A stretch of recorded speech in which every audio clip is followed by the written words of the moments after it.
on, Breaking Brown fam? I apologize. I apologize for my tardiness today. I lost my phone. And my phone is part of what I do here, and I lost the phone. So I apologize. I don't think, and I know people get nervous when I say this, because sometimes we have callers that be on some other stuff. But I think I want to hear from you, and be concise today after I finish, of course, my monologue and everything. Be concise and everything, because, I want to get people through, but I really want to hear from people who are regionally in terms of what is important to you, and we'll get to that. I'll try to frame that before the calls, but I'll try to pack it in a little bit since I'm running about 20 minutes late here. So fam, what's going on? How's everybody doing? Get your libations. I hope that gave you enough time to get your libations and get yourself together, because that is what Monday and Wednesday requires. It just is what it is. That's just what it requires, and we do what we do, and we make it how we make it. So get your chamomile tea to wind you down, or whatever you need for the conversation. And let's do a little housekeeping, fam. Everybody can go to subscribetobrown.com, totally free, and just add yourself to my mailing list. I just keep that as a backup, and if something happens, I'm not going to be here. I try to send that out to everybody. Also, please, you can also go to donatebrown.com if you are so inclined. Please subscribe to the channel if you are not already subscribed. Please hit that bell so that you get a notification when I'm on, so you're not waiting or whatever. One of my mods just put up the Donate Brown link. Also, patreon.com/ycarnell. Also, you can subscribe to the newsletter, which comes out on Sunday. It's links that I think are important to the political foundation and knowledge that I try to impart here. That is $2 a month. People are picking up trying to do newsletters too. Like, I saw some for like $3. I saw somebody else had one for like $5. There's some interesting stuff going on in terms of now people in the newsletter game. Please, fam, please, and please share with your groups. Now let's get down to business. Let's get down to what they say. They call it, let's get down to brass tacks, ladies and gentlemen. Let's get down to brass tacks. I want to talk a little bit about voting, and I want to talk a little bit about what voting is, what voting means, and what you should be doing in terms of your vote and how you interpret that vote, and some of the problems that I see on the horizon in terms of black politics, given the two biggest races in terms of black politics is Andrew Gillum, Stacey Abrams. I'm in Georgia, so the Stacey Abrams thing is, the campaign is really big here. Got a door knocker yesterday. They out here. You voting. You already voted. You gon' vote. You need something. So like the ground game is on point. And I would like to hear from somebody in Florida too about about what's happening with Gillum. But what I want to talk to you about, fam, as we talk, and let me pull this up as I come through. I want to use these two races as sort of a lens through which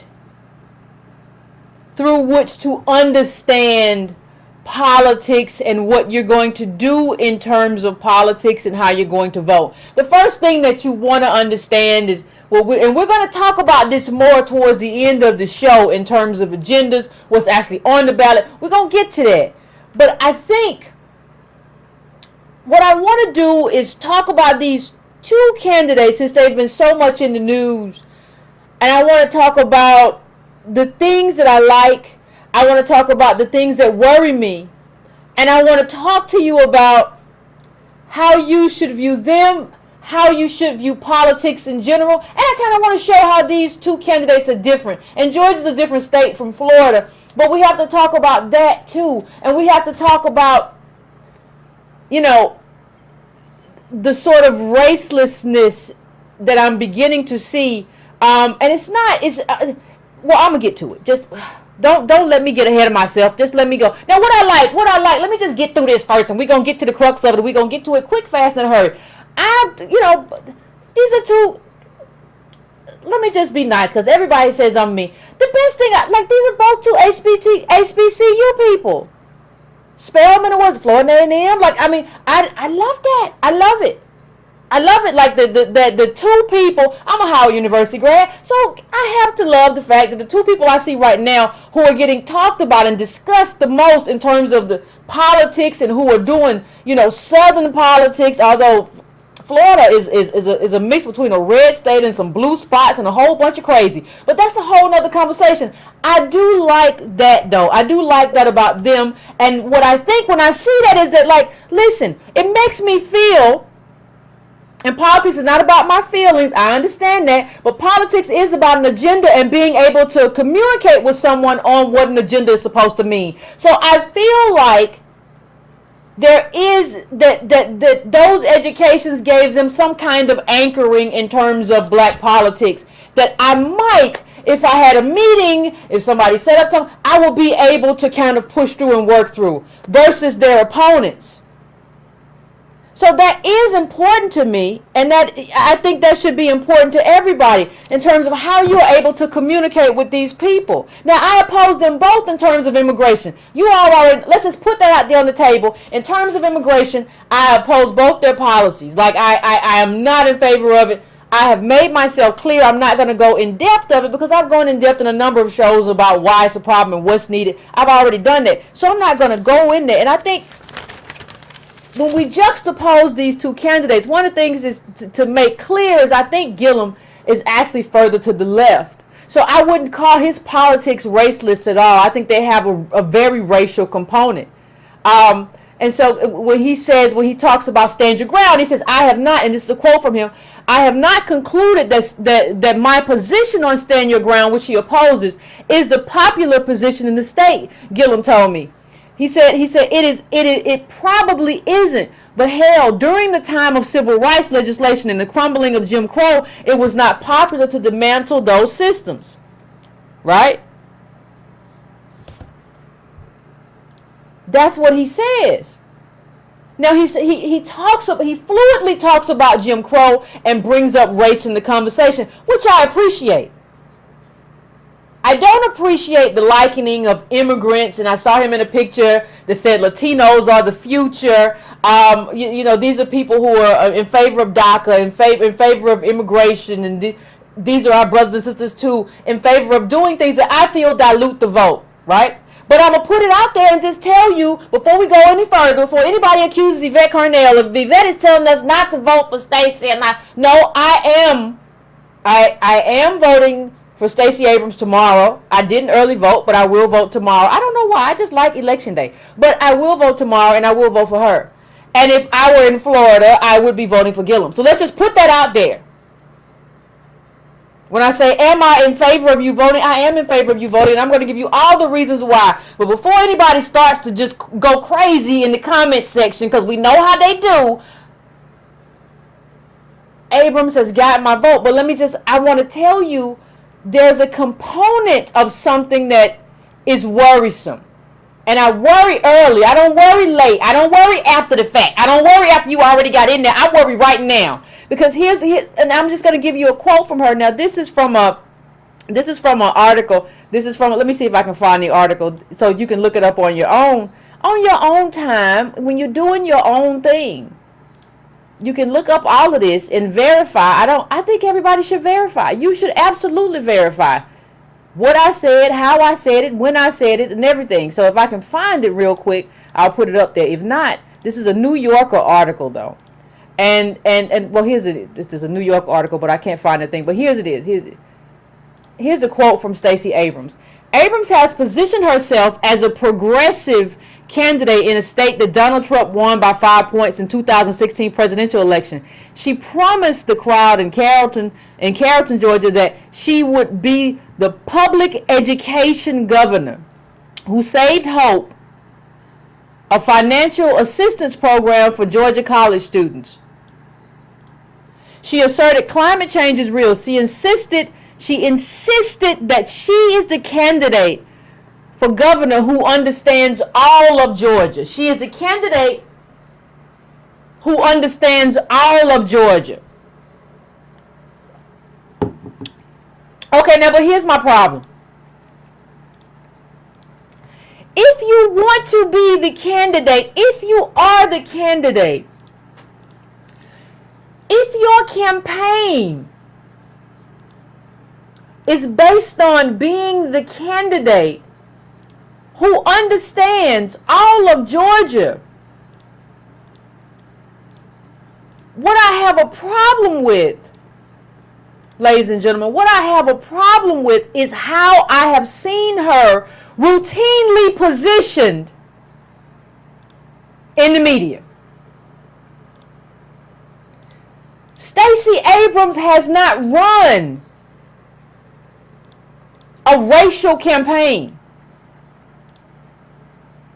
Stacey Abrams has not run a campaign that is based on any kind of, and even different than Gillum, that is based on some kind of racial identity or some kind of racial collectiveness. So my problem,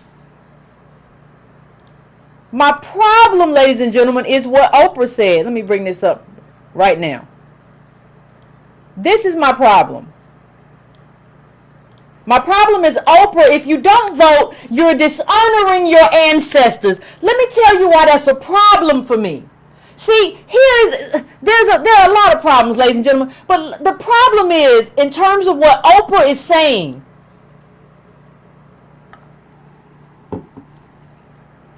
one of the things that we have to understand, and this is, listen people, this is just learning from Obama. We have to take the lessons from Obama out. We can't just say, well, you're right, Yvette. Obama didn't do what I thought he was going to do. Well, you're right, Yvette. We suggested a lot of things about Obama that were not true. Well, you're right, Yvette. Obama wasn't what I thought he was going to be either. Well, you're right, Yvette. Okay, if you learned all those lessons, in the era, if you learned all those lessons in the era of Obama, everybody want to talk to me about what lessons they learned in the era of Obama. Well, if you learned all those lessons in the era of Obama, what I need you to do is put them into practice in your life. Now, I found the quote from Abrams came from this article. I found it. Stacey Abrams still believes she can win over conservatives in Georgia.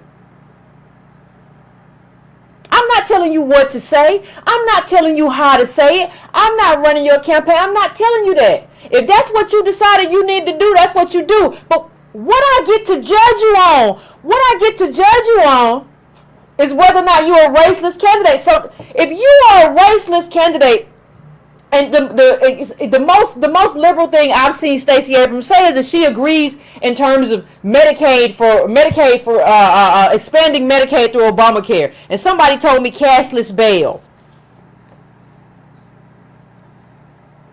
Let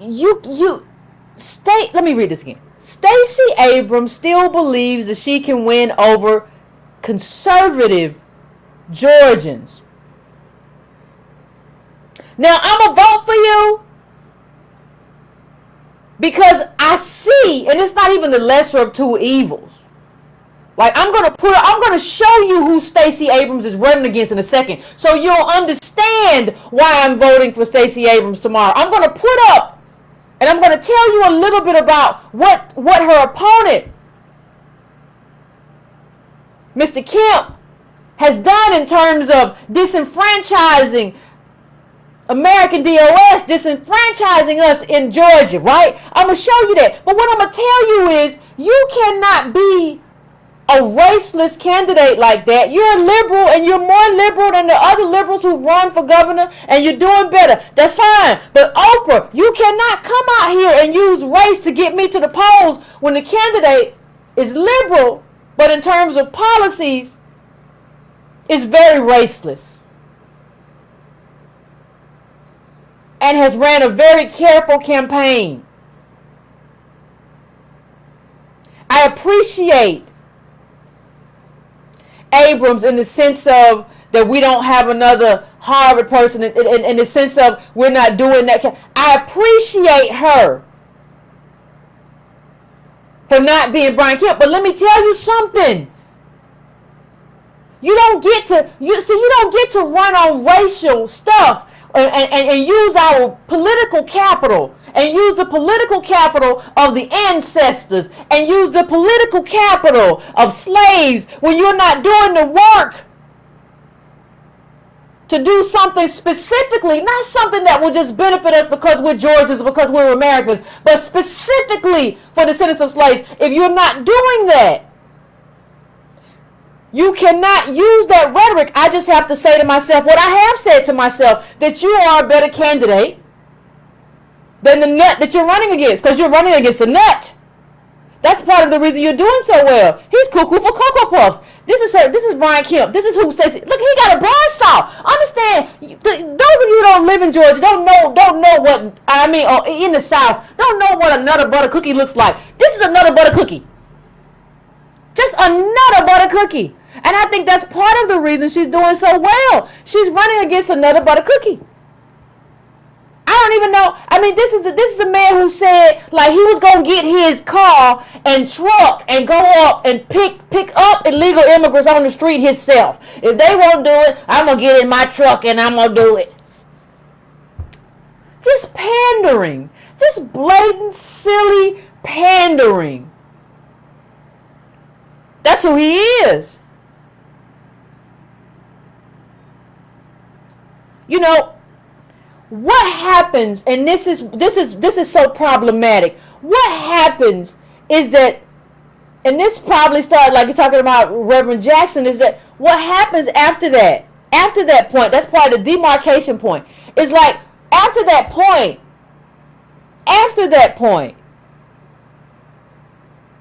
you know, I give Reverend Jackson a lot of credit that a lot of you don't give him.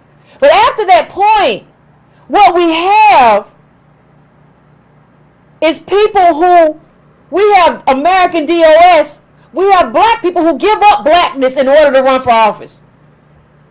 So you do all that black stuff, you go all to black school, and then you give up blackness to run for office. You know that's what you have to be. Now understand that the people that you're running against don't have to give up anything. Please understand what I'm saying. The people that you're running against don't have to give up racism or anything. What do I mean? What do you mean, Yvette? Well, look at what was said about Gillum, by DeSantis, the person who ran against him. Gillum responds, let me bring this up a little bit for you. Gillum responds to monkey this up. You know you was calling that man a monkey. You was calling him a monkey. Now we've moved from the time where we have candidates. You Reverend Jackson marched with King.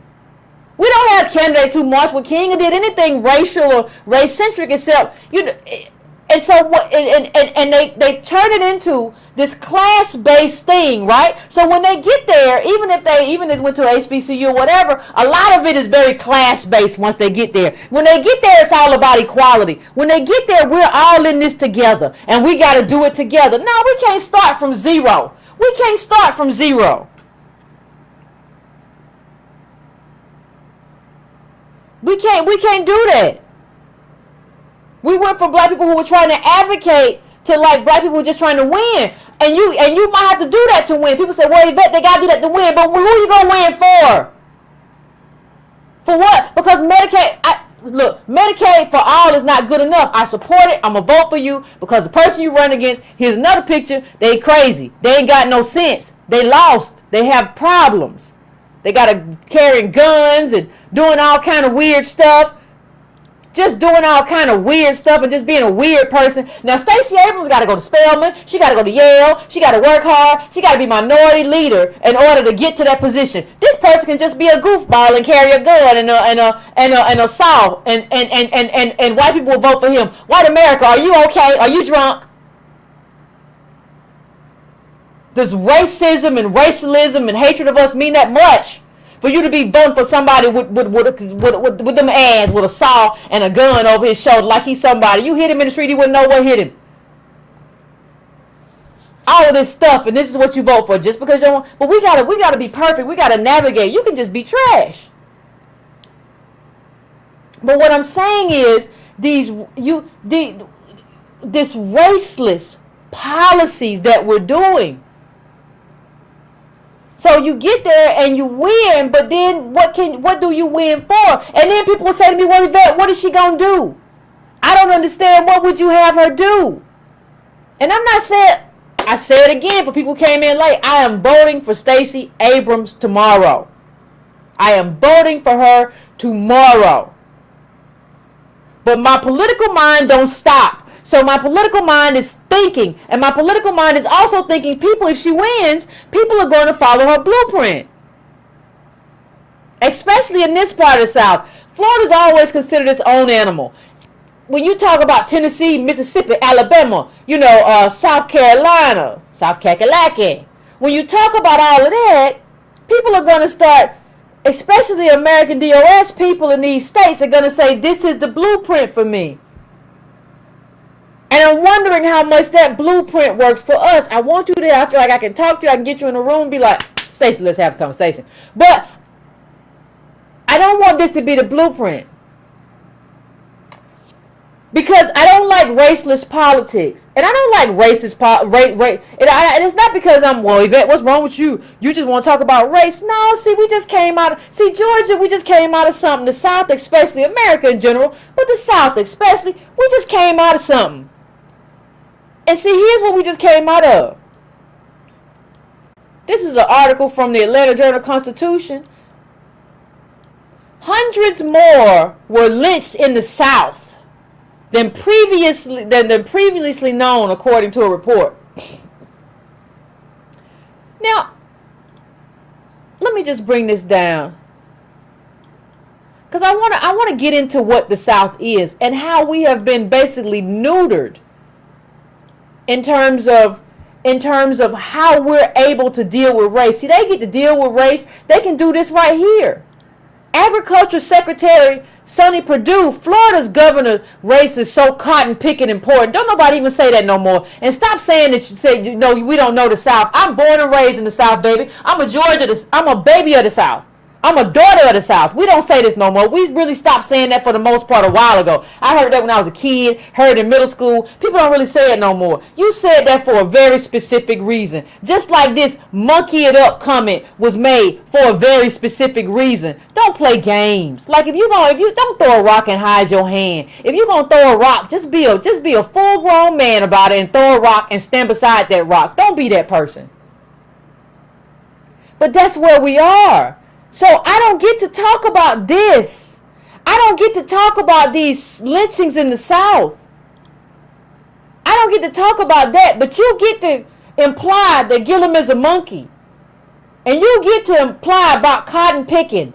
And DeSantos got to say, he's going to monkey it up. Like, you get to do all of that. But I can't even talk about.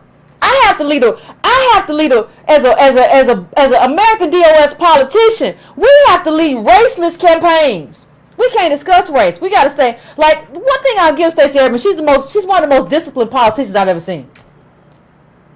Discipline she is one of the most disciplined politicians I've seen in the last 10, 15 years. You can't get her off whatever she's doing. You can't get her off her math. She's always on her math. You cannot get her off her. Discipline. You have to be as a politician, you have to be disciplined. If a good politician, if you want to stay winning. That's part of the game. But the problem is, you get into this space where, because Stacey Abrams, she's a black woman. And she's a black woman that we know in terms of her look. She looks like our aunties. She looks like our sisters, our cousins. She don't try to fake. She don't try to front. She didn't try to get no surgery or nothing. Well, I'm going to lose 100 pounds. What, child? What you going to do again? She didn't do none of that. She is a woman that we recognize. And we see her, and my problem is we see her and we project onto her what our aunties would do and how they would behave, not understanding that she's a politician. And we have to be ready at all times with politicians.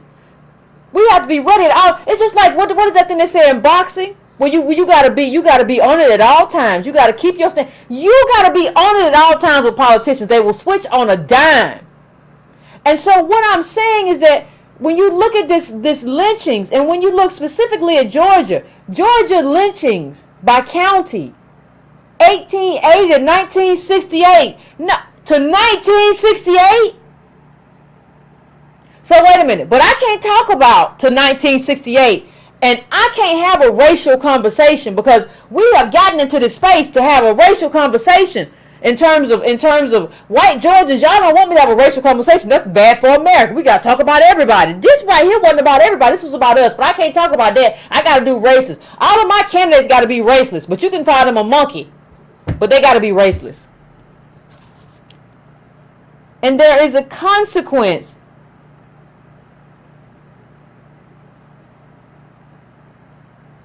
There's a consequence to that. There is a consequence. There is going to be a reckoning for us having to live this way and not being able to do politics this way. And it's not just us. I'm certainly not here blaming DOS, American, or even Stacey Abrams as much for this. I will tell you where I do hold her responsible and all of these racist candidates. But I'm like, white America, there has to be some kind of come to Jesus meeting with you in terms of what you allow candidates to do and say and advocate for, given that your whole life is built on us not doing well, you doing well, the neighborhoods that you live in, redlining the fact that we couldn't even get a mortgage, doing the greatest redistribution of wealth that this country has known, doing the New Deal and everything that came with it. You got that, and you're still giving that to your kids. We didn't get that, and we didn't get that because of these lynchings and everything that was an accrued disadvantage that came all the way from slavery. And you gonna have to answer to us why Stacey Abrams can't be racial. Or why Gillum can be a little bit more racial, but not really.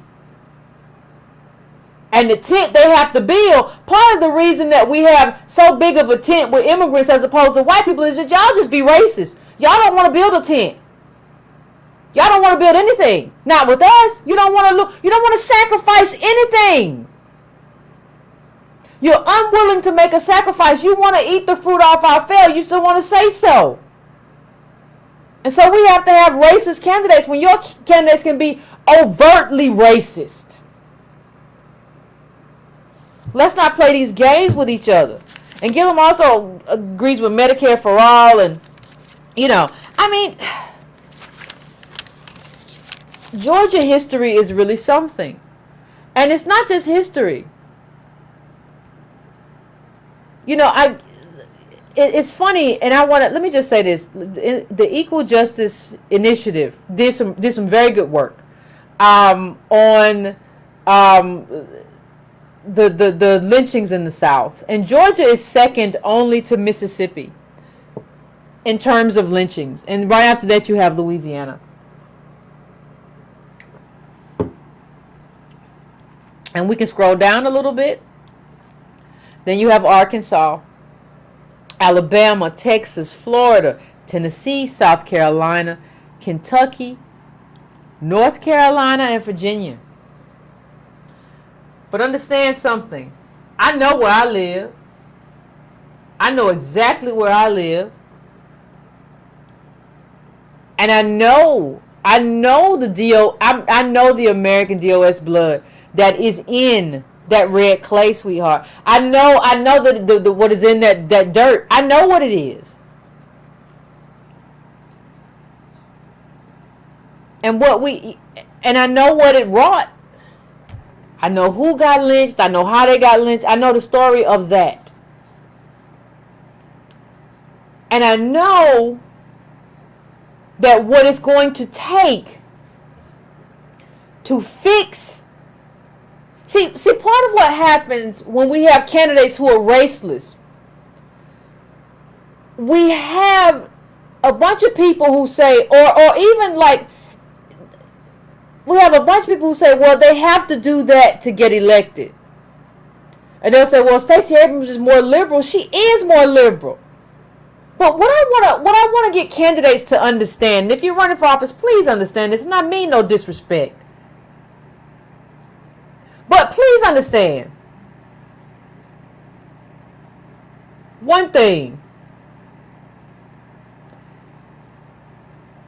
Being a candidate for office is more than just yielding to the powers that be. It is more than just putting your hand up, understanding the weather vane, what the people want, and giving them what they want. Part of your job, those of you who want to and are going to run for political office, please understand that part of your job is to have a political imagination. You have to be creative. This is your paint. This is your artwork. This is where you show people your vision. Part of what you have to do is not just, you cannot be a politician and think you are just going to, well, I'm going to see what the people want and find out what I can do best. I am going to do that. No, your job is to be you got to convince them. Part of your job is to be persuasive.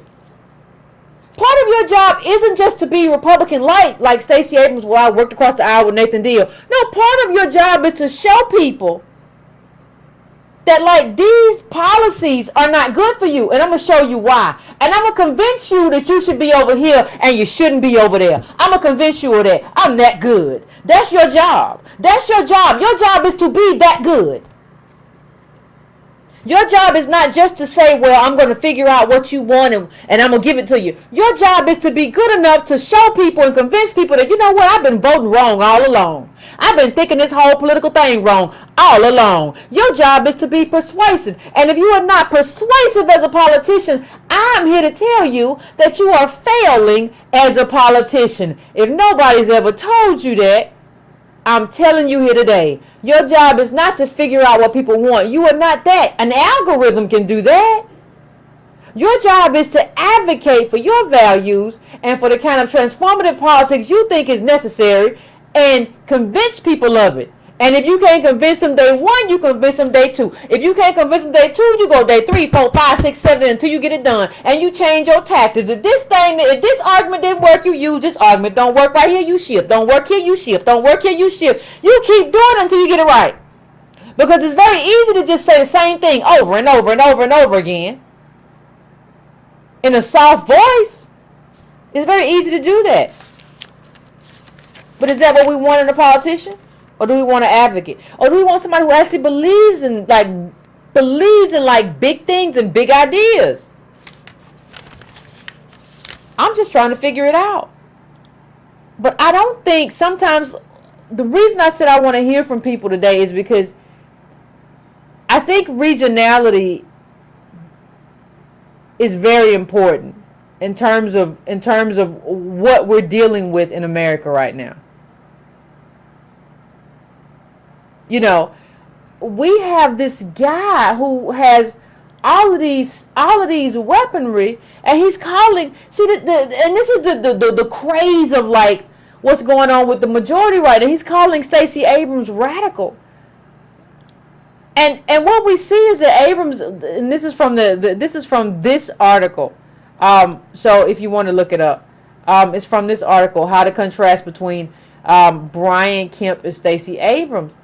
And Abrams, a former state legislative leader, isn't a radical by any conventional definition of U.S. politics, but she's run an aggressive campaign to energize the Democratic base by pledging to expand Medicaid, insurance, and spend more on education, infrastructure, job training. One thing I want people to understand is that, like, that's in terms of class politics, that's great, but equality won't fix us. It just spreads around the poverty. And it doesn't put us in the position that we're owed. And what I'm trying to do, in terms, if you ask me, like, Yvette, what are you trying to do? I want to make Black America into like an arrow that's headed all into the same direction. Like a human arrow. But he can say that about her. And like, he's just been running around talking about he gonna catch illegal immigrants in the back of his truck. Like, y'all get to be like, I'm talking to the majority here. Y'all get to be so reckless and weird and stupid. Just stupid. Like, you can't, I watched that debate. You can't think, Brian Kemp can't think his way out of a paper sack. Like, what's the last book you read? Like, you so stupid. But you get to stand up on the stage with somebody from Spelman and Yale. Like, I mean, but and this is a problem with like, and who has like come from a family valedictorian of her class. You shouldn't even be on that stage. You shouldn't even be in this position. And not only that, when people ask me, let me just make one thing clear, because a lot of people, I've seen something in the chat about, well, I wouldn't vote for either of them, Yvette. I want you to just look at this. And this is from this article right here. How to punish voters. If you all got the newsletter, you read it on Sunday because it was in the newsletter, right? Teaser. You should have read it on Sunday. So, but here's something from the article that will give you understanding of why this Kemp person is just kind of batshit crazy and just as racist as all get out. So this is from the article. And this is about how Kemp basically is targeting black people in Georgia to make them not be able to vote. And he said, and this is in a particularly disturbing case, Olivia Pearson, a grandmother and lifelong resident of Coffee County, Georgia, found herself on trial this year on charges of felony voter fraud. It began 6 years ago. Let me move this up. It began 6 years ago on the first day of early voting in Georgia when a black woman named Dewana Robinson went to cast her ballot. Miss Robinson, 21, had never voted before and didn't know how to operate the electronic voting machine, reported BuzzFeed. She asked Miss Pearson, more than 30 years her senior, an elder helping a youngster, for help. Miss Robinson would later testify that Miss Pearson informed her where the card went in the machine and told her to just go through and make selections on who I wanted to vote for. Miss Pearson walked away. Miss Robinson started voting. So what happened after that, Yvette? Almost 4 years later, Miss Pearson received a letter from District Attorney George Barnhill's office informing her that she was facing felony charges for improperly assisting Miss Robinson. The city councilwoman and community leader was arrested and booked. She had never been in trouble with the law, but now found herself facing up to 15 years in prison.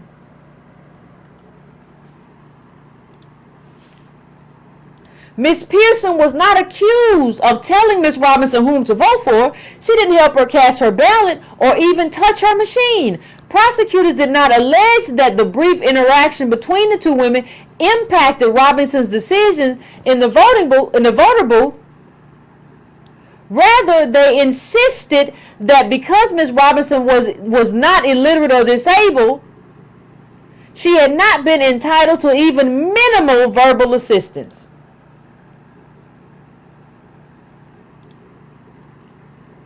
Miss Pearson navigated 2 trials, 2 defense counsels, 3 dropped charges, and 1 hung jury. Finally, in late February, after a 20-minute jury deliberation, she was acquitted of all charges. 6 years after her brief interaction with Miss Robinson, she was finally free.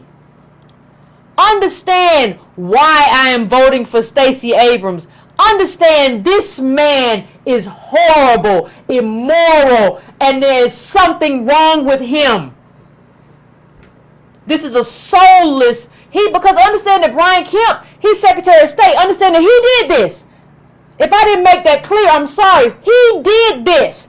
He's the guy in charge of voting. I don't understand how you run for governor and you're in charge of voting.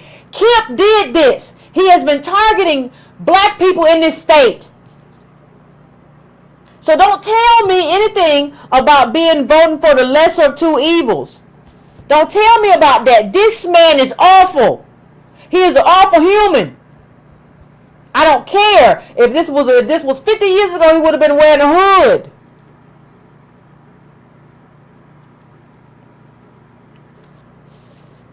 But he is this. He is the legacy of this. So even if Abrams doesn't go as far as I want her to go, I don't want this man to be here. He can't be here. Not only does he's trying to send a message to us, don't even vote. Don't help nobody to vote. Look. Let me show you one more. Let me show you one more thing. Because you have to understand, like, if you are not here, you don't really understand what it means to be in the South. You have to understand that.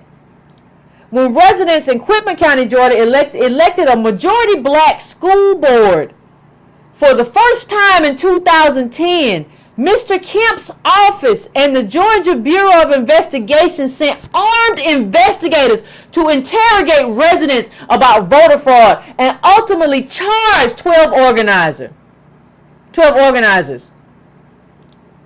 One Quitman resident, Deborah Denard, was charged with 2 felonies for helping her partly blind father fill out his absentee ballot. Lula Smart was accused of assisting voters by carrying their sealed absentee ballots to the mailbox. To the mailbox, people. She was charged with 32 felony counts. If convicted, she faced over 100 years in prison. This is what's happening in Georgia. So don't tell me that if I was David, I wouldn't vote for either one of them. No, it's a choice between Stacey Abrams and the KKK. That's Ku Klux stuff you're talking about right there. No, so that's why tomorrow I vote for Stacey Abrams. And that's why if you're in Florida, you should vote for Gillum. Like, these are not, these choices are unreal. I've given you my criticisms of Abrams, and it's real. And it's a problem, and it's an Achilles heel in terms of where we got to go. But who is this man? Who is she running against? This is not a choice between two evils. That was Barack Obama and John McCain. Remember John McCain, when the woman said he's a Muslim or whatever, John McCain went and took the mic out on him like, no, you can't say that. That's not who these people are. These people will be like, yeah, they're an American, Negroes. You got to understand that. You have to be able to do these two things at one time. You have to be able to be able to criticize Abrams in terms of like, and part of, it's not just her, because it's part of our fault too. We're not the electorate that we have not built ourselves up to be the kind of electorate for the people who would advocate for us. We don't do enough of the work as a community. We don't do enough of the work as a group to be the kind of group that's knowledgeable enough and involved enough. We're not that group yet, and we got to be that group. You can't even do that. If she tried to do that, people be like, "Oh no, see, she shouldn't have did that." All these armchair Negroes. Oh, she advocated too much. I wouldn't have played it that way. Why don't you just go somewhere and shut up? We haven't done the work in terms of political foundation for the candidate we need to even be in place. We haven't done the work for the candidate we need to anchor themselves in us, because the candidate that we need has to anchor themselves in us and our politics, and we're a vacuous community right now in terms of our politics. We don't know what we want. We don't know whether what do I say all the time? We don't know whether to wind our butts or scratch our watch. We're not there, and we bear part of the blame in terms of this racist in terms of our politics.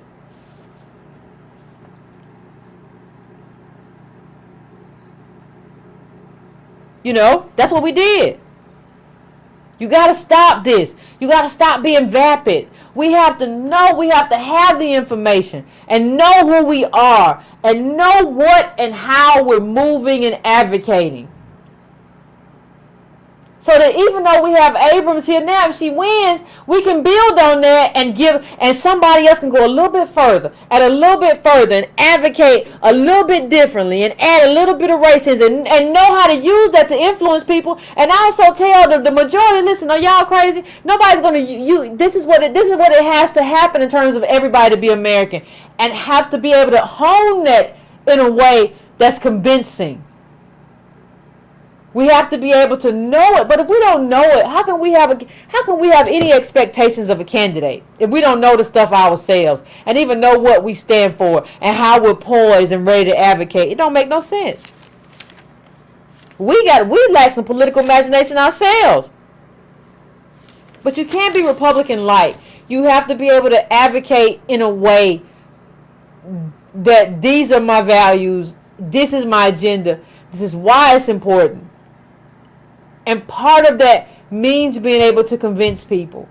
You got to be able to change people's minds. Politics is all about changing somebody's mind. When you get in that room, if you ain't got but 10 minutes or 5 minutes or 2 minutes or a 60-second thing, how can I change your mind? I got to be able to do it. You have to be able to do it. And I think part of what part of people say, I put this up on Facebook earlier because people were kind of saying like, well, Yvette, talking class politics to me. And I used to be very much in favor of class politics. I tell you, this is an evolution for me as well as you.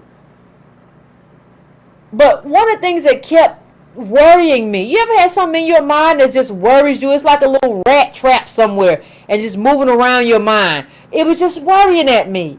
And when I figured it out, what was worrying at me, it was the fact that class politics doesn't really make sense for us by itself. By in and of itself, because we have a whole country that's built on race, and the success of whiteness depends on the failure of blackness. Our failure is the gasoline on which this country runs. And so what I say is, how can you can't fix that? Like, you can't fix us with a raceless policy when this country is built on race. You can't just be like, well, no, let's just start from now. We just gonna forget that. That's actually very offensive to me. And you realize that, like, our community, American DOS, we can't be fixed by that. You can't fix me by making me the same and equal to a new immigrant. Well, I just got here from Somalia. I just got here from Latvia. What's these Soviet bloc countries? No, you can't. So I'm the same as you. So I built this country, didn't get anything from it, got locked out of generational wealth, but now we are the same. I'm supposed to be happy. No, this country is built on race, and raceless politics doesn't fix us. And leftists who want to tell me that are just full of crap, and it's a dodge, and it's an evasion, and I'll call you out for that. That is what it is. Anybody who says that. So when I hear Stacey Abrams, who I'll vote for tomorrow, say, I'm here about just helping you keep more money in your pocket, I think about that in terms of how it contradicts what I say. I want to put money in American DOS pockets. I don't want to just keep it there. I don't want to keep money in Georgians' pockets, because, like, the kind of transformation that I'm interested in requires some kind of sacrifice. And it requires a sacrifice of the people of white America that have gotten nearly everything in this country. So I want you to be able to put money out of your pocket. So I see these kinds of contradictions, and there's no way for me to not talk about these contradictions in terms of explaining the importance and voting and the responsibility. I have to talk about the candidates. When you talk about Ferguson, you're talking about race. So people say, well, just put money in black people's pockets. Well, no. We just need to have more money. Well, even that isn't part of it. Even me putting money in your pocket isn't part of it, because what happens is Ferguson and cities will find a way to pickpocket you because you're black. You're American. You're a descendant of slaves. You're nothing. You're bottom caste. So they'll find a way to take it back. The only way you don't take it back is that if race implodes, if whiteness implodes. You can't be white no more. We all the same. We all just American. You got to implode that. It can't just be putting money that people can devise ways. Capital and cities and officials are very good. They'll stop you 10 times and find something to give you a ticket for and have you at court. Look up that Ferguson Justice Department report. That's not good enough. Every political thing that I'm seeing right now is not good enough, and it's very frustrating. In white America, you are very frustrating. And I have to, there's a lot of blame to go around in terms of how America's educated and everything that goes with it. But what I want to say about voting is, I want to wrap this up, is that, yes, by all means, go vote. You don't have a choice, really. We don't really have much of a choice not to. We've all, like, we don't have enough. We don't have no wealth. We nearly all the wealth is held not in our hands. The bottom 50 of black, we're in the bottom 50, and our bottom is like worth less than like $1. So you don't really have a lot of choice. But just understand what voting is. Voting is the end of one process and the beginning of another process. Voting is the end of the process. Voting is where the sausage comes out, right? So everybody who gave money to Abrams, who supported and door knocked and the political foundation and decided that this was going to be the campaign and picked her over other people and, and decided that this was the best platform. All of that stuff that was all the volunteers, people who came out and said vote for black women, all of that was part of what makes the sausage. Voting day and the first, like with the primary, the group, is the sausage is coming out now. This is where we are. This is where the sausage begins to come out. You go from one end to the other. It just is what it is. Right? And so voting is the end of that process, not the beginning. Because a lot of big donors with Citizens United pick people, and a lot of the Democratic Party had to decide to give a bunch of money to Stacey Abrams, and all that stuff had to happen. And Gillum too. All that stuff had Andrew Gillum in Florida, that too. There's a whole lot of churning and everything that goes into, and this is your output, right? And so you go vote because you got to. Because these people done went crazy, too. And we ain't got no wealth positionality, too. But you have to understand something else.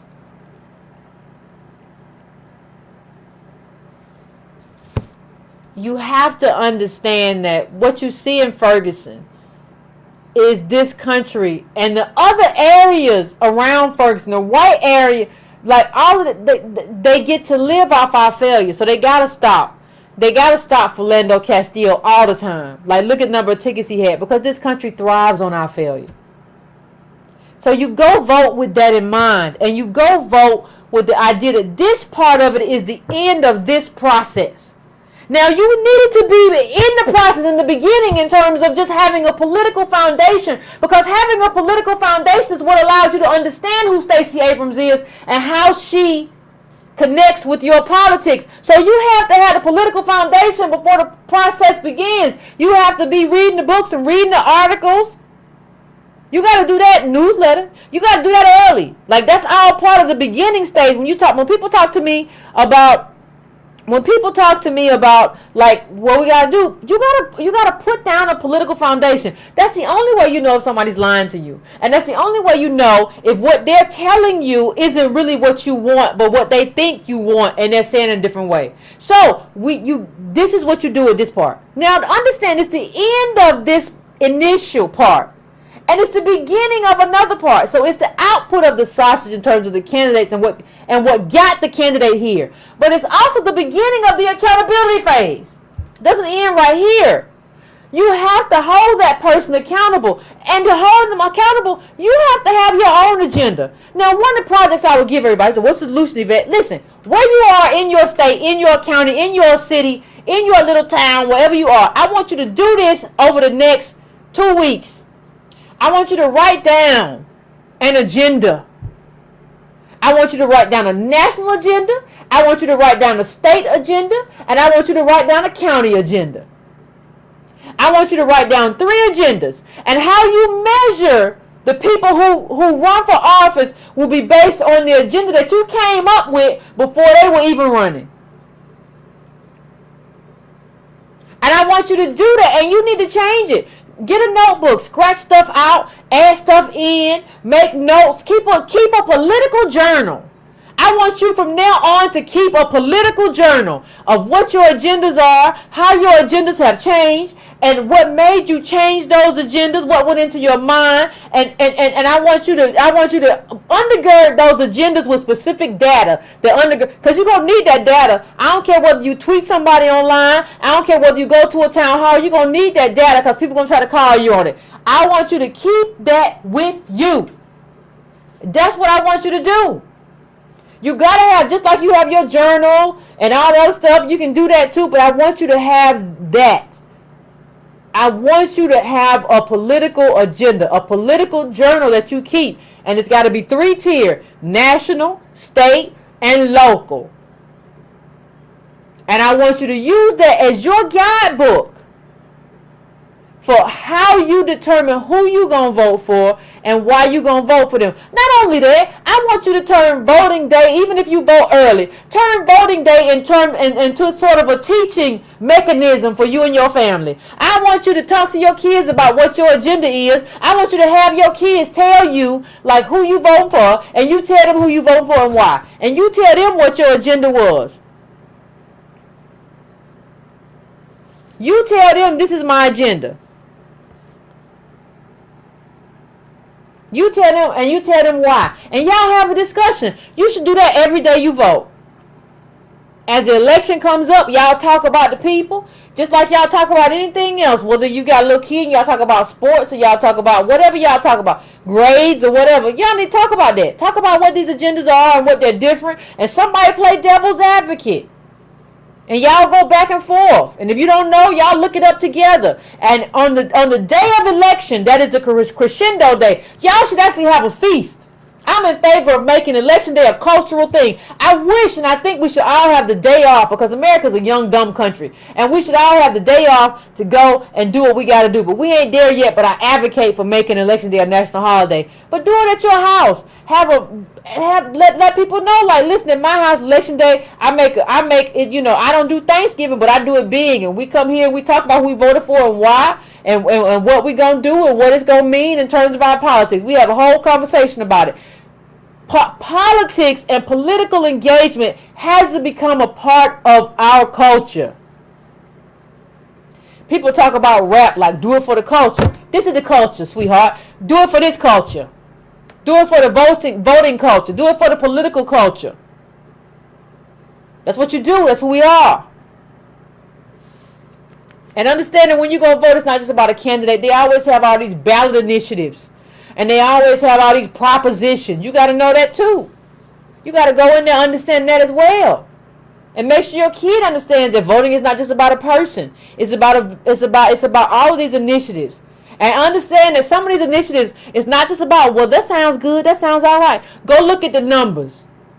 Go look at the numbers, because numbers show you a pattern. Numbers tell a story. Go look at the numbers. How much money because of this initiative is going to be sent here? How much money is going to be sent here? Go and do the numbers. Teach your kids how to add and subtract. If your kids don't know how to count in the richest country in the world, they are failed. They are going to be failures. Teach them how to count. The first thing you want to look at when you're doing anything is a budget. You got to look at the budget, and you got to also tell your kid what didn't happen. Talk about gerrymandering, and talk about how the Supreme Court is going to have a huge hand in that and how that's important. It's a lot to talk about. It's a lot of work being a parent. Y'all got your work cut out for you. Godspeed. I'm here for you. I'm here for you to provide all the advice I can. But that's as we close out on the hour. I always say I'm going to get finished early. I never do. I'm sorry. But we're going to get ready and go to the calls in just 1 second. And I want to hear from you all in terms of what you're doing, how you're voting, you getting your kids ready and understanding what is your criteria if you're in Florida, or Georgia even. Please call in. I want to know what everybody got to say. If you're in one of these other states, it's a lot of states, midterms, all kind of stuff going on, all kind of bellwether. So anywhere you are, and I just want to hear like what's your criteria? What are you doing and what are you thinking? What's going to happen in terms of this? Like, who's going to be where? Like, who's going to take over what? We got Congress. We got all out here. People saying the Democrats going to get the House, not the Senate. What does any of that mean? What does all of that mean? So let's talk about it.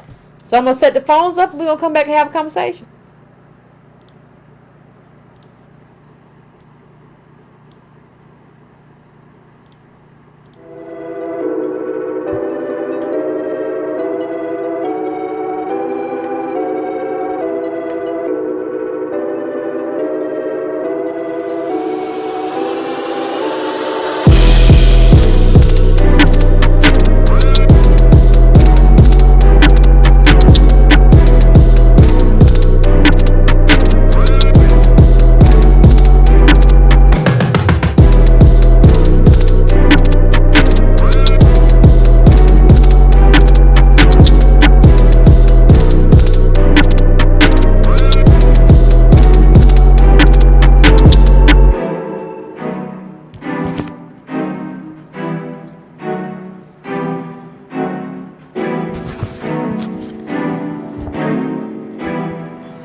on, family? What's going on? I think we got some people in the call. Somebody said, I'm a Georgia voter. Yvette's the only reason I'm voting. I'm happy about that because let me tell you something. That Brian Kemp, he crazy as catch it. So I can't listen. I can't. It ain't even a matter of they both normal. They both regular. No, they ain't.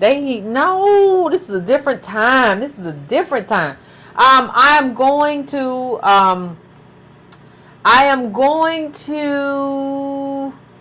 Let me get this right. What? I had another. I'm going to 617. 617. What's going on? Hey, Yvette, it's Reg from Boston. What's going on? What's up? Hey, I appreciate you getting me out the way right off the bat. Listen,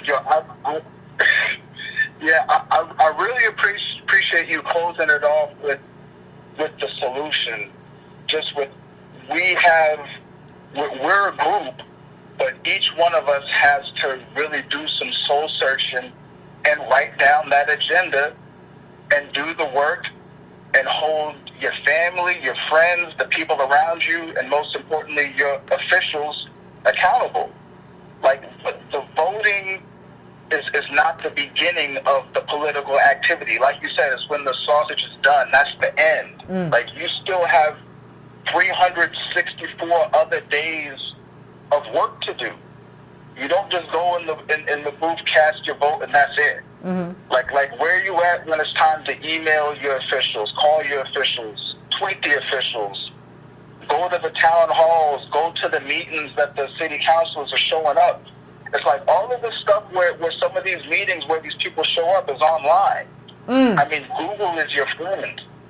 I mean, you just got to get to work. I mean, and I get it. I understand, we're working poor. We're working 40, 50, 60 hours a week. Believe me, I get it. But, like Yvette said, like, make it part of your ritual. Like, take the kids out. Like, yo, we're going to the town hall today. We're going to hold these officials accountable. Get that political education in. It's like you got to get it done, or it's not going to get done. And just to dial it into what's going on, over here with the election, I totally agree with you. I feel like there's some parallels with what's going on here, along with what's going on in Georgia and Florida. And I totally agree with you. You can't. The Democrats can't run around talking about racism and Trump is racist, and then turn around and have raceless policies. You can't. You can't say Trump hates black people and look at what he's doing with Sessions, and then when it's time to roll out policies, you pivot to like people of color. You want to talk about minorities, women, marginalized communities, underserved communities, poor people, immigrants, working class. Anything but addressing head on the white oppression of black people that made all of this possible. And it's like I come back to looking at Ayanna Pressley, who I like a great deal. I agree with so many of her policies, but I have a similar problem with her that you described that we have with Abrams. Like, kind of like when I look at her, I see myself, or I see the black women that are around me. Like, she's a city girl. Like, she's from Chicago. She comes over to Boston. So it's like, I see myself and I see the women around me. It's like I said, I like her a lot. She's dynamic. She's powerful. She's charismatic.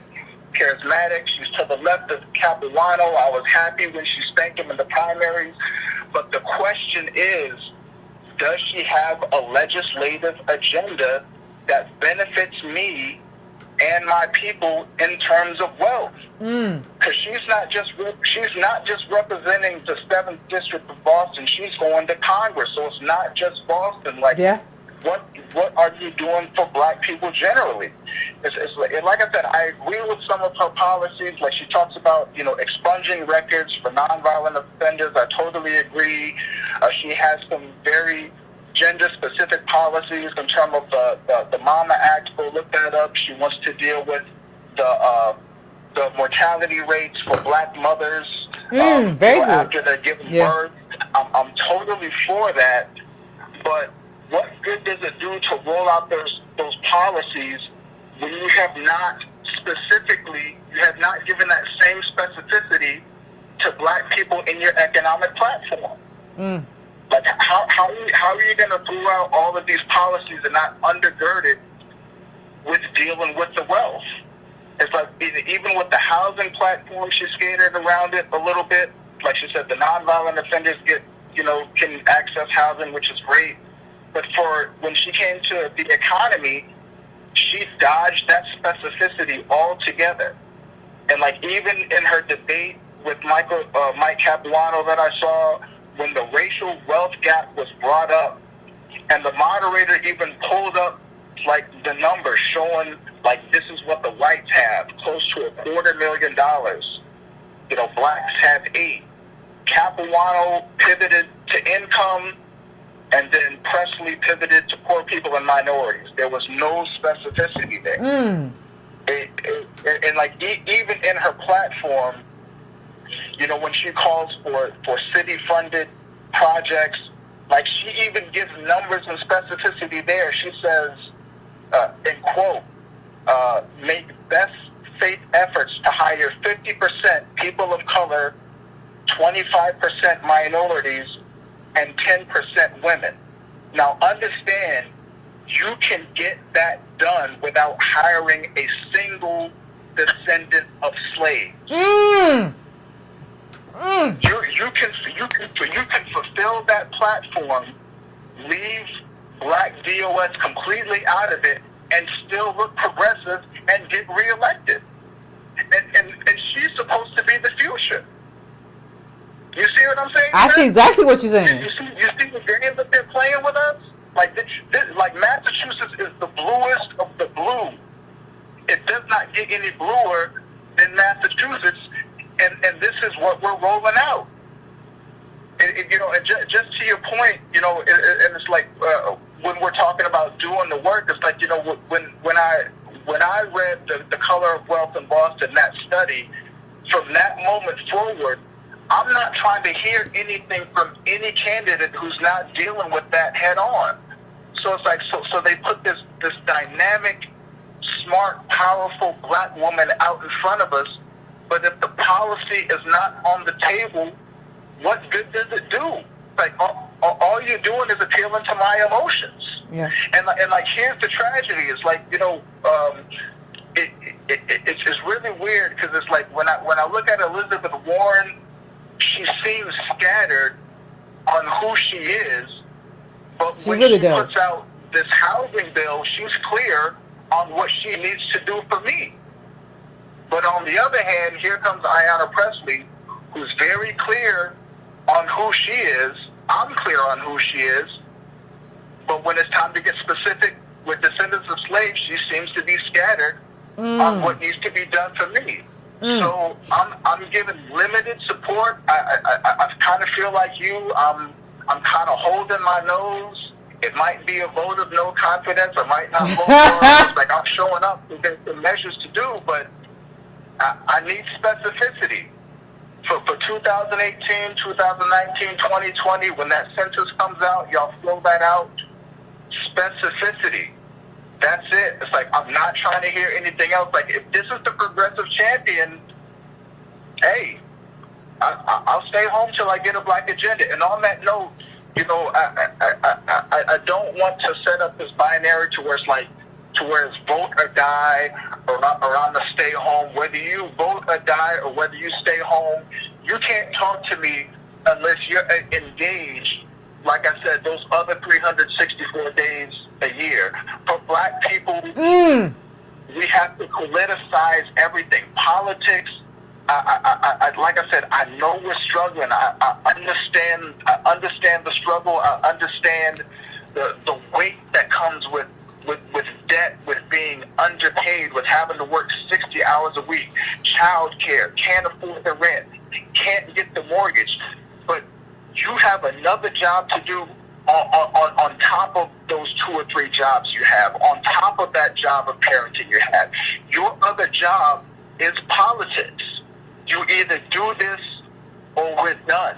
So whether you want to vote or whether you not want to vote, you better show me the work that you're doing, or you can't talk to me. But that's all I got to say, but I know you got other... Oh, no, I appreciate it, as always, fam. Be politically active, do what you got to do. Good night, Yvette. I appreciate you. Thank you, Reggie.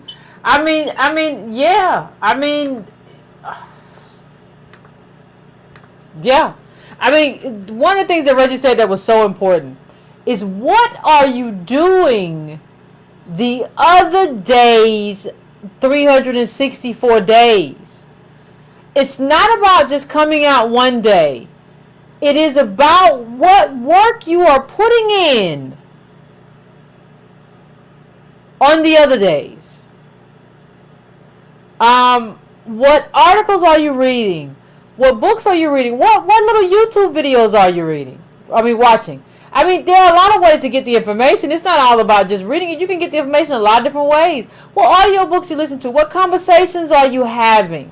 How are you spending your time? What are you doing 364? And I agree with Reggie. Like, yeah, you got to get out there. But I didn't even give that high of a board. I said that you could. I said, listen, like listen, tweak your people. Read this information. Like, start getting in the habit of reading information that undergirds your politics. So that when somebody comes to you and say something stupid, you ain't got to, like, child, I can take care of you right now, honey. We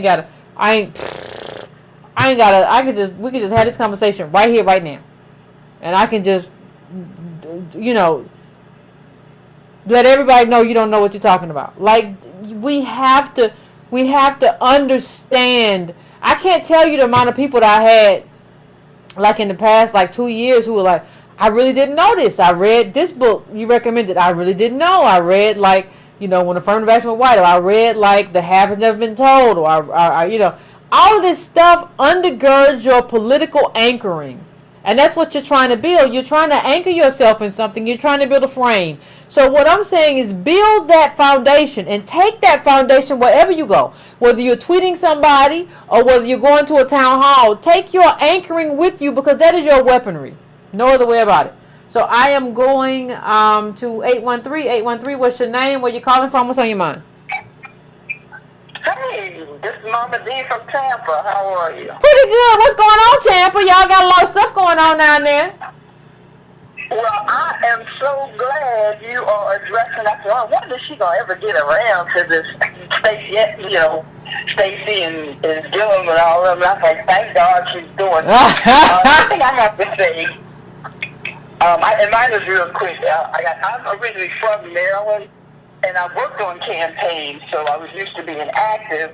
And I've been down here for about maybe 12 years, and it astounded me that they don't even talk about voting. A lot of people can't vote because of the way they've been set up by the police and stuff, and have felonies.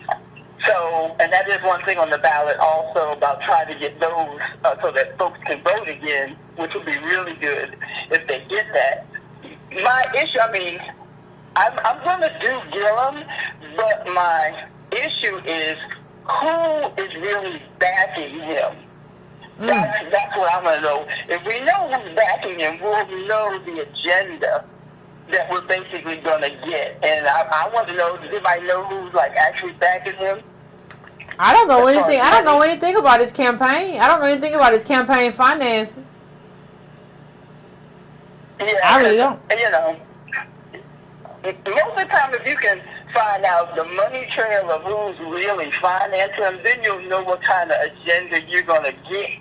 And right now, I just cannot tell what kind of... Well, here's what I'll say. You ain't going to get nothing worse than, what's that child's name, DeSantis or whatever he's running against? He's an awful little child. This is the thing, right? Exactly. Like you said, what you call them, nutter butter? Nutter butter cookies. Nutter butter cookies. That's what they are. I mean, straight up. So that's why I said, well, yeah, gotta go Gillum. First, I thought that they were putting Gillum up so that DeSantis would be a sure win. Because, like, nobody heard him. They didn't know who he was. Like, who? And it was like, oh, okay, that's going to be the candidate. Okay. Okay. Nobody was talking about him. So, I said, oh, because sometimes, they'll do that to make sure the other one is a sure win. But I think the Sanders just doesn't have nothing together, so I think, folks will come out and vote for Gillum. But I just don't understand, where is he from? Well, he went to, I don't know, but he went to Florida and then he was Tallahassee. I know he been down there with y'all. Yeah. Right, exactly. So it's going to be very interesting to see what actually goes down. I don't know. This is one of those races where I feel that Becky is going to be deciding this race in Florida. Maria might decide it, child. I don't know what y'all got going on in Florida. We'll see. We'll see. But I'm looking forward to either way. But anyway, that's all I wanted to know. Thank you, fam. I appreciate you calling in from Florida. I appreciate that little insight. But yeah, like we're at a point where like they're putting up these awful from like Stacey Abrams' opponent and Andrew Gillum's opponent. They're just the most awful. Like, it used to be a time where like you had this like Republican and this like Democrat or whatever, and they weren't necessarily an awful person, but whatever. And it's just like, I don't know what's happening now. I really don't. I don't even know what kind of people these people are putting up. These are just the most awful, most incompetent people. I'm going to put a gun to my back. I'm going to do us all. Like, Kemp's ads look like horror movies. Like, they all like horror. I got assault. I got a gun. This is the haunted house election. Man, what's wrong with you? Anyway, let me go. I'm going to 757. 757, what's your name? Where you calling from? What's on your mind? What's up, Yvette? What's up? What's going on, man? What's going on with you? Hey, look, you always bring the fire. Let's cover a couple things, and then I'm gonna get on out here. I'm glad I got in early tonight. Number one, you got Gillum and Stacey. They Klondike bars, baby. Klondike bars. Otis out here calling names. The what? I said you out here calling I ain't names. calling names. I'm just trying Calling people Oreos. to give you some more of that Lion King thing, so these people will get. It ain't all fun and games. You get a Klondike bar instead of a vanilla cone. But the thing is, there's a lot of what would you do for a Klondike bar? You gotta get something out of this, and you gotta be willing to work for it. You can hold them accountable, regardless of what's going on with Stacey. If you know her background, she was a minority whip in the Georgia legislature. Yep. So she understands exactly what she's dealing with. Yep. They got her out front, but I would much rather have her than to have her run-of-the-mill vanilla cone.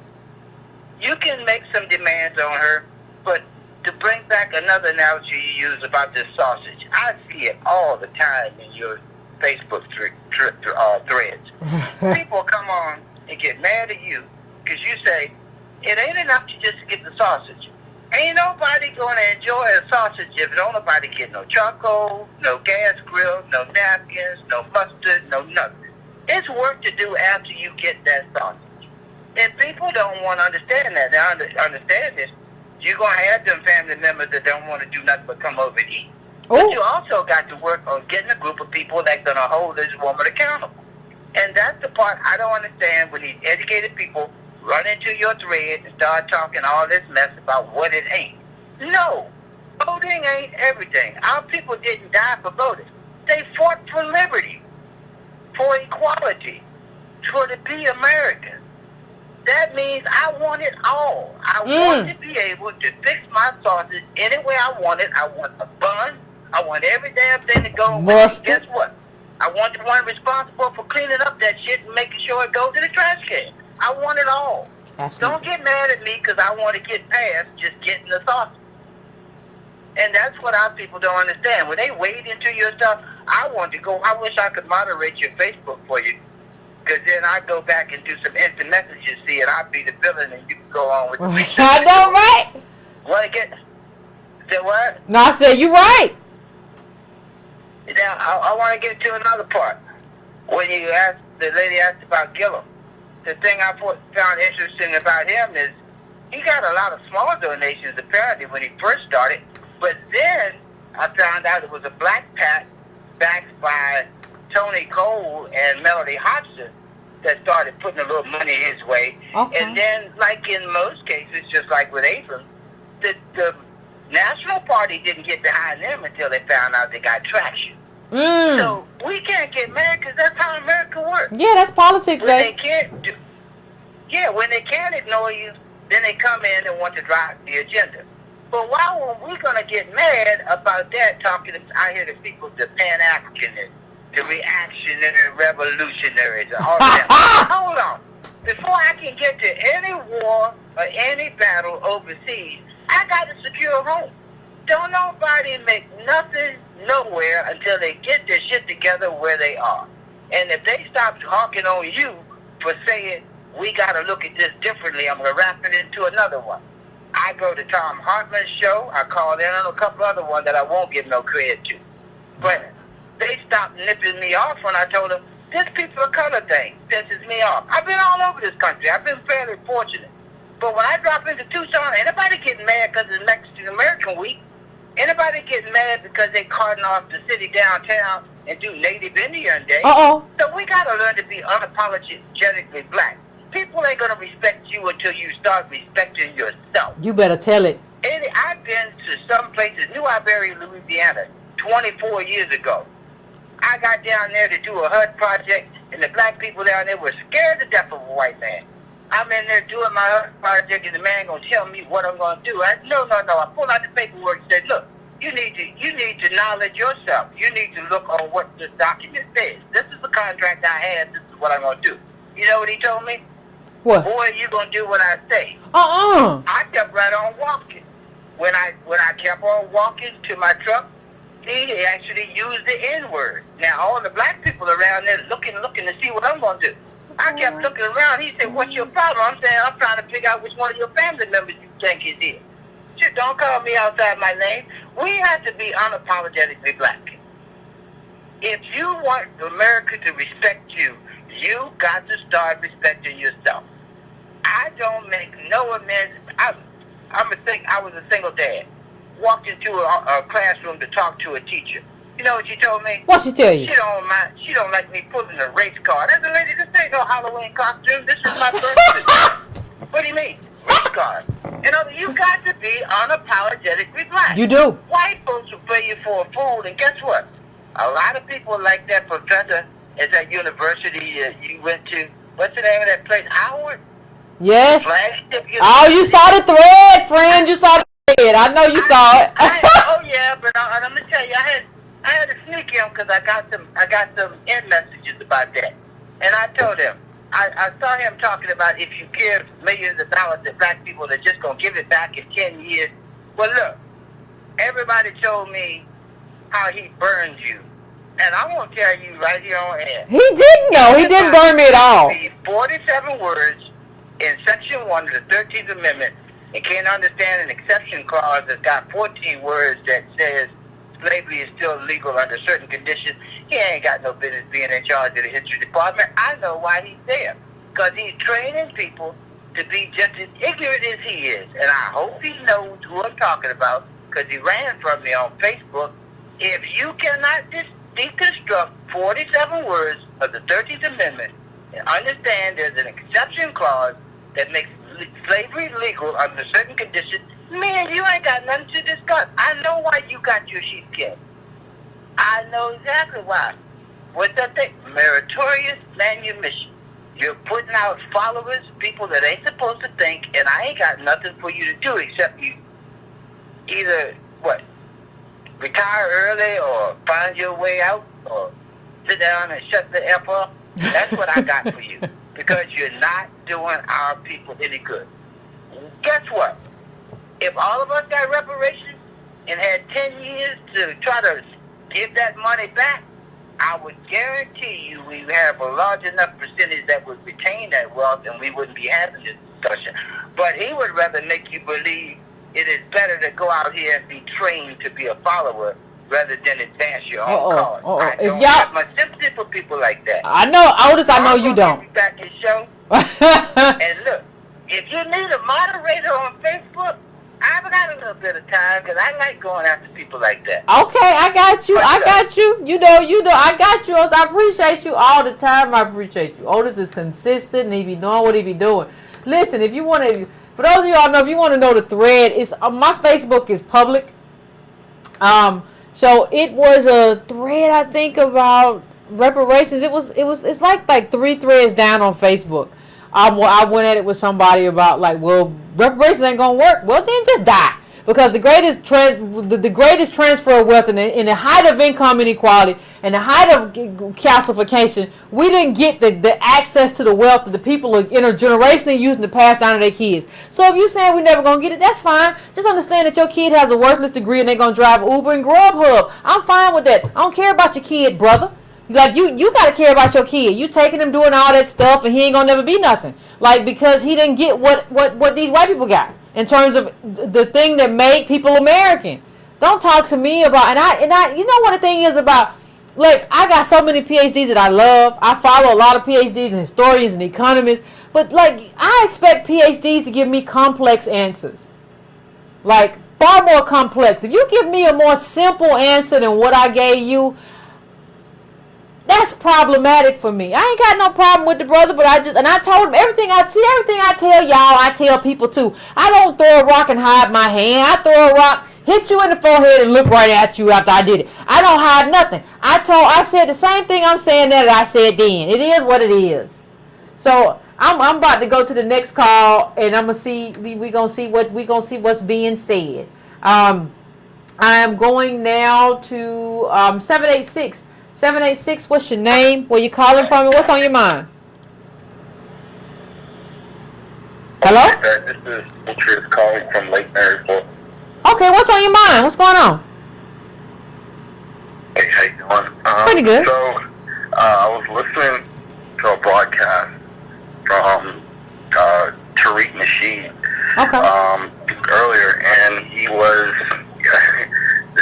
talking about the election and talking about how these black politicians don't do enough for Native blacks. And he used the term POS, and someone in the chat room said, Yvette came up with that term, and he was like, oh really? And he was like, wow, that's a really good term. He's like, definitely gave credit where it was due. But my question that I have for you tonight is, when we talk about, you're talking about the choices, because as you know, like I said in the intro, I'm from Florida, so Andrew Gillum, he's on my election ballot, and I know Stacey Abrams is on yours. Mm-hmm. So I know you talk about, you say you're not voting for the lesser of two evils, but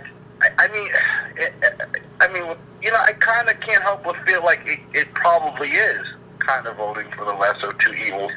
And my question that I have for you tonight is, do you think it's worth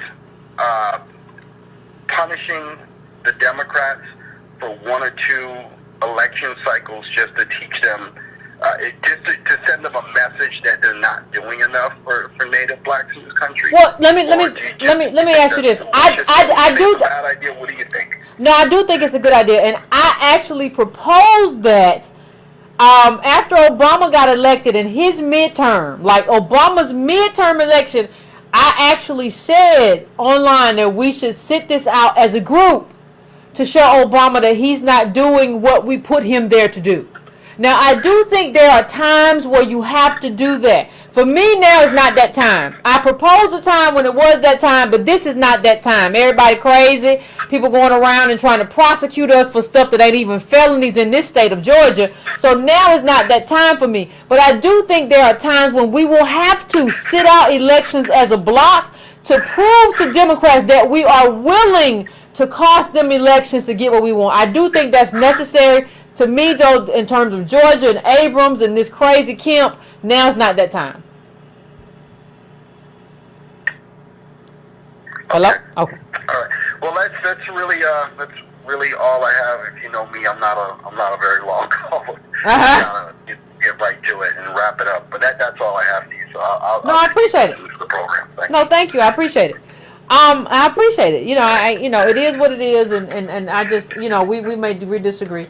I heard about the Tariq Nasheed American DOS episode. Y'all just be emailing me stuff, and I appreciate it. Keep it coming, and I think that's good. I honestly think it's good to like be able to put whatever differences you have aside to like do this kind of advocacy. I think that's a positive thing, and I think it needs to happen. Like, because we're in a pickle. We're in quite a pickle. And that jollof rice and biscuit thing was funny. Like, I appreciate it. Like, I think we have to be able to move and be fluid. Like, in terms of the advocacy that we're doing. So now is the time to kind of coalesce around something that really matters. And that's if that's a good thing. It's a positive thing. So I'm going to my next call. I'm going to 314. What's your name? Where you calling from? What's on your mind? Hey. This is Michael from St. Louis. What's going on? I like Can you hear me? I can hear you fine. What's up? I was just saying I like the topic that you have today as far as the black community having an agenda and also holding politicians accountable. I think that, can you answer this for me? Do we have a focus problem? Do you believe that as a community we have a focus problem when we take on all of these other minority issues and allow other people to claim blackness instead of focus on our unique issues and needs such as mass incarceration, the wealth gap, reparations, maybe getting industrial programs for our communities, maybe setting up some form of, and these could be demands that we place on politicians who want our vote, where we have the leverage to determine elections. So I just think as a community, and maybe you could chime in, we could list some things, say, hey, what's something that's important to the black community in particular? Not minorities, not women, not LGBT, not Mexicans, but black people, descendants of American chattel slaves. Or we don't have to get that particular, but as far as that chattel slave part, but DOS. Okay. And we could say, hey, we could have our own community meeting or something and say what issues are important to us. Like, I'm from St. Louis, and right now, we have an issue with police brutality, over-regulation by police. So we could say that's an issue. So we could have, for example, we need a program for ex-felons that come out of jail and out of prison to give them training to help them reintegrate into society and have skills to go into the workforce or to acquire, post-secondary education for free with the tax-funded program of some sort. But we could put things on the table that benefit our community disproportionately. But we have to be that self-interested, and that's something you always chime on, like we're not self-interested enough. We let everybody claim blackness when it's beneficial, and I think we should be a little bit more selfish and say, hey, you don't ever want to allow us to integrate into things that are beneficial to your community when it's more exclusive, but you expect black people to always be open. What are your thoughts? Okay, thank you, caller. I appreciate it. I'm gonna answer you after the call. I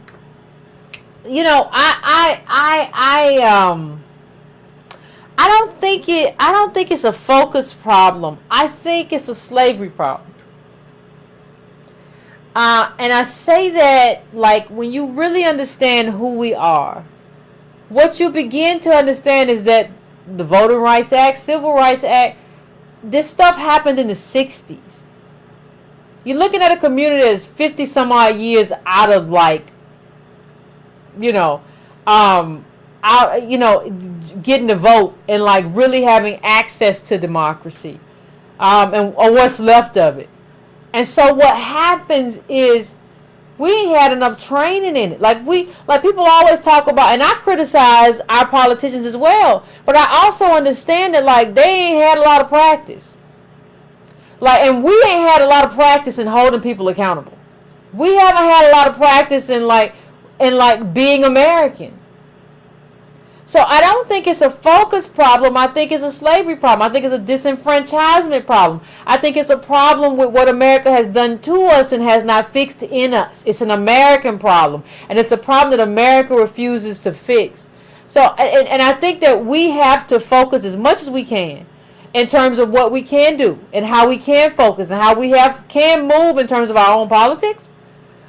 But I think it's a problem to kind of put the burden like on us. Like, this is kind of what this is a institutional white America, Uncle Sam problem in terms of what they didn't afford us, they afforded to everybody else, and now we have a problem.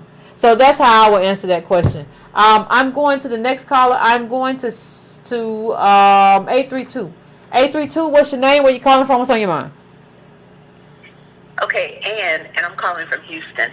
Okay, oh, so what's I up, finally Houston? got in. Okay, so I'm pretty jazzed about that, right?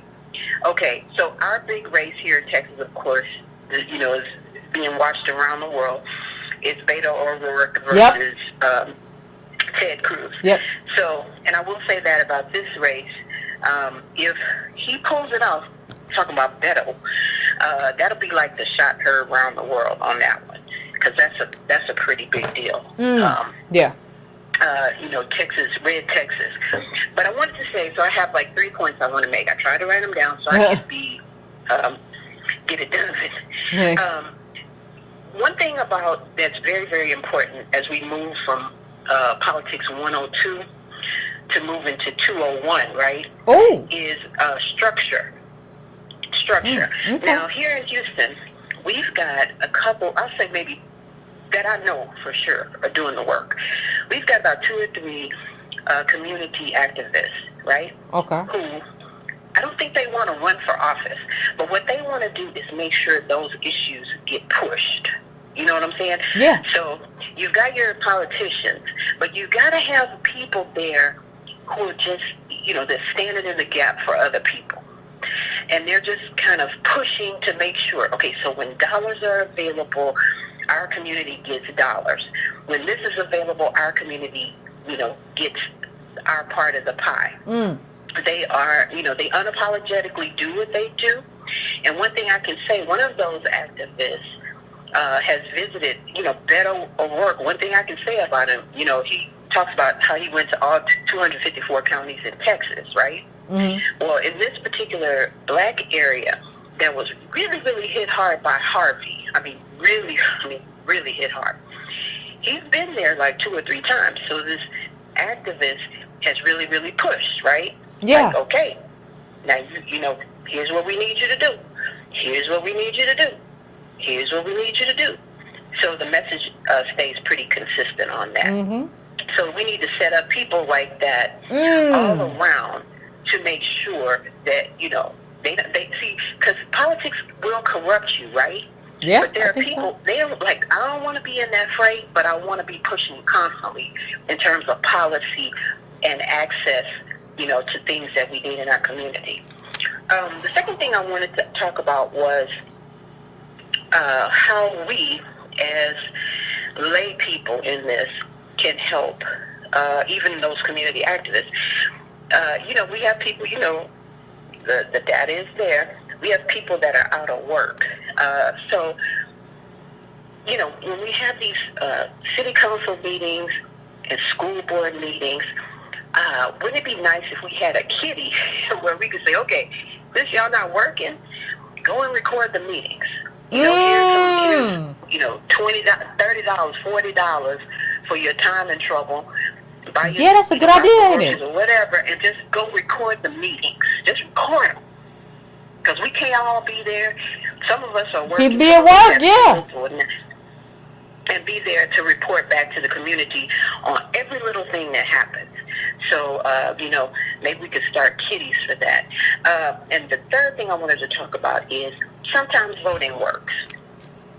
Here in Harris County, we have a new DA that has been in place for about 18 months now, since since 2016. She ran on a platform that says, look, I'm going to get rid of these marijuana felony charges or whatever. Okay. Man, those things have dropped through the floor. Wow. And you know who it was affected most of all? It was affecting our young men. Absolutely. Most of all.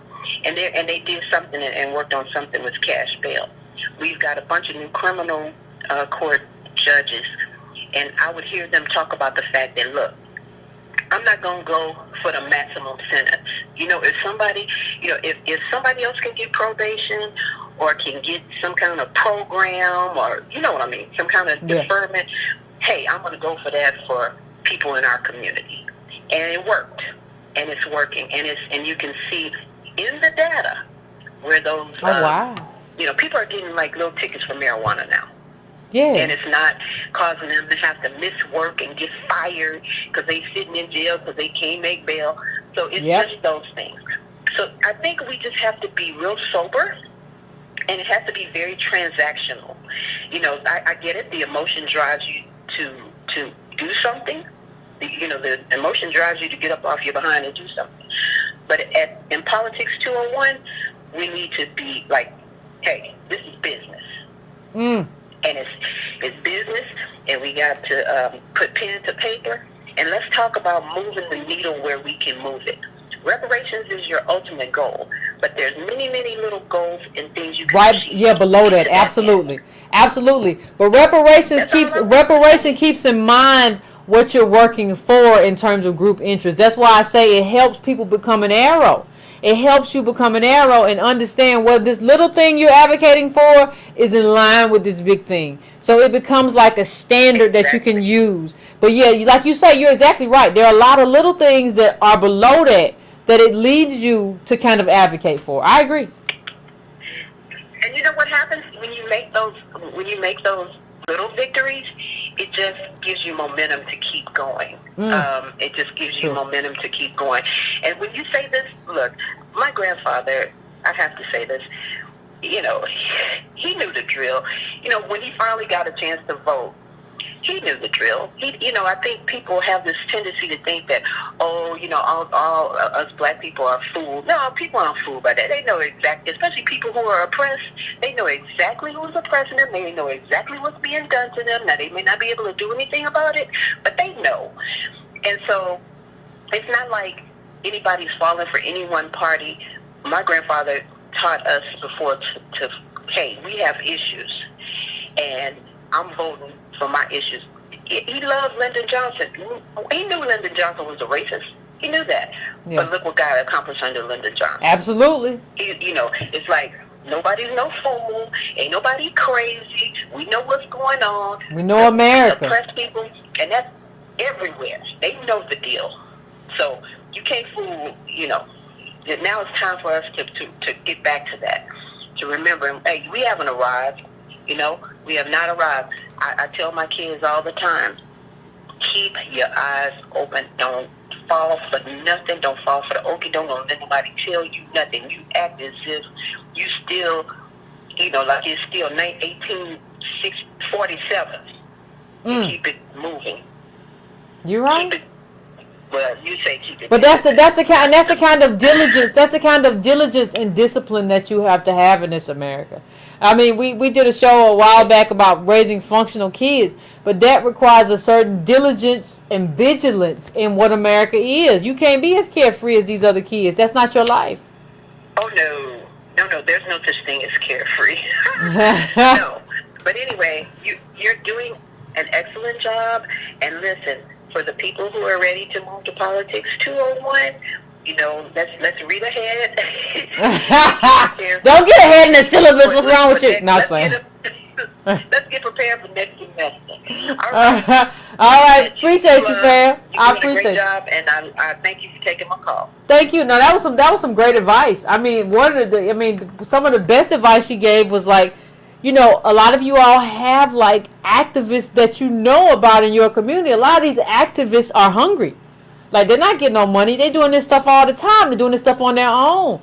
Like, maybe you could donate to them. Maybe you could make sure that they're okay to do the advocacy that you're sending them out to do. And yeah, if you're around, like if you're not working and you laid off, whatever, or you got whatever going on, you could go, if, hey, this is going on, I'm going to tape it, I'm going to come back, we're going to talk about it in terms of the town hall, I tape it, it's going to be good, we can figure out what we're going to do. Like, all this stuff goes into it. So all that stuff is necessary. That was some really good advice. I'm going to my last call of the evening, everybody. Last call. I am going to 407. 407. What is your name? Where are you calling from? What's on your mind? Cut down your background. Hello? Hey, what's going on? Hello? Hey? Can you hear me? I can hear you just fine. My background? Oh, your background was loud. I could hear myself through your phone. Okay. No, this is Godessa. I was calling in. What's going on, Just Godessa? letting everybody know, like, when you, and I think it's a different crowd just for the given circumstances of tonight. Okay. For the given circumstances of tonight. But when you call in, understand that you gotta separate local and then national. So with Yvette Carnell, we bringing the local politics of what everything's been going on. But you have to do your job doing your local politics. Yeah. Let's not be scattered. Let's keep it a little direct. 2020 is going to be here, and we have to be ready to at least position you to be a political analysis on CNN or Fox or somewhere by 2020. Oh, wow. Wind at my back. No. We definitely can. Because Yvette, what we have to look at is they're mentioning you.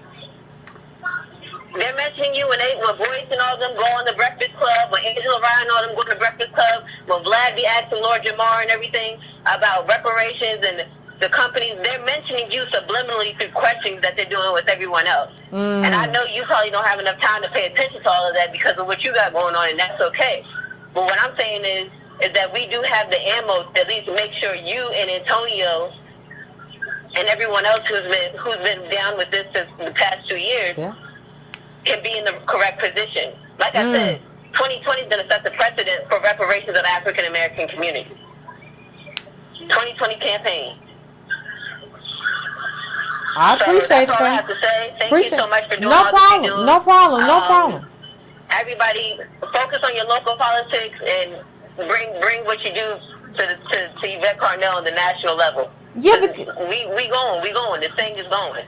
So yeah, thank because you so much. Have a great night. No, appreciate it, fam. What you find out is that what you see is that one of the things that I see is that a lot of people are mentioning me and Tone without mentioning our names, right? So you're saying everything that we said, but you're not mentioning our names. So you see that a lot, and she's right about that. You see that, and so I do think like I do think that like what we've been doing here in terms of Breaking Brown and Tone Talks is we are kind of catching fire in a way. And listen, like I just need my people to be there. Like you ain't got to mention my name right now, but eventually you're gonna have to. Like and the impetus to be there for what we're doing and what we're trying to do and how we're moving stuff forward. And like the wind to be at our backs to where like you can't tell us no that we can't do X, Y, Z. We got these many followers. We got these many people. Like this is what you got to do. And so I understand exactly what the caller was saying in terms of how we have to move in terms of the advocacy that we're doing in terms of American DOS. And so I mean that's what it is, fam. And we're coming to the end of the show. But so I answered the question: should you vote? Yeah, you should vote.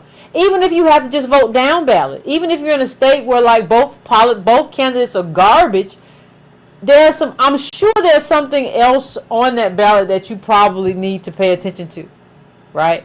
But we got to stop judging people who don't vote because people aren't voting because like they're not seeing any change in their actual lives, and that has to be changed too. People need to be able to say this policy that I voted for affected this good thing in my life. Like politics isn't working like it's supposed to work for people. So there's a lot of stuff, especially us, that has to be changed in terms of how we do it. But we're here, fam, and we're going to do it. We're going to make it work. So listen, please like, please subscribe, please hit that bell so that you know when I'm on. Please do that. We can go to donatebrown.com to donate. But I want to thank everybody for turning up. It's supposed to rain in Georgia tomorrow, so get your umbrella and head out. If you're going to vote on election day and you didn't early vote, you're going to be like me out there getting struck by lightning or something crazy. So, and do what we got to do. It don't take long. Just go in there, you run in, you run out. But, this era has given us some of these aren't even like regular Republican candidates. Like, this is some other stuff. So, my thing is, like, even if you're voting for ballot initiatives, you're voting local, understand what voting is. Understand that it's the end of one sausage making process and it is the beginning of an accountability process. Understand what it is, do it, but understand that there's a whole lot more that goes to it in terms of your learning, your political foundation, and what you kind of have to bring to the table as a constituent, as a participant in like the political process. So once you get all that together and kind of like understand what it means and kind of like add it to the culture, I think like we can go somewhere. It's not where we want to go, but we can go somewhere. So thanks, fam. I appreciate it as always. Until Wednesday, when we have another Wednesday, we might do the postmortem because, well, in Georgia they got some kind of thing. This thing might go all the way to December with a runoff and all kind of weird stuff. But we might have another conversation about what happened, how it happened, like a little post-mortem thing. But anyway, fam, I will see everybody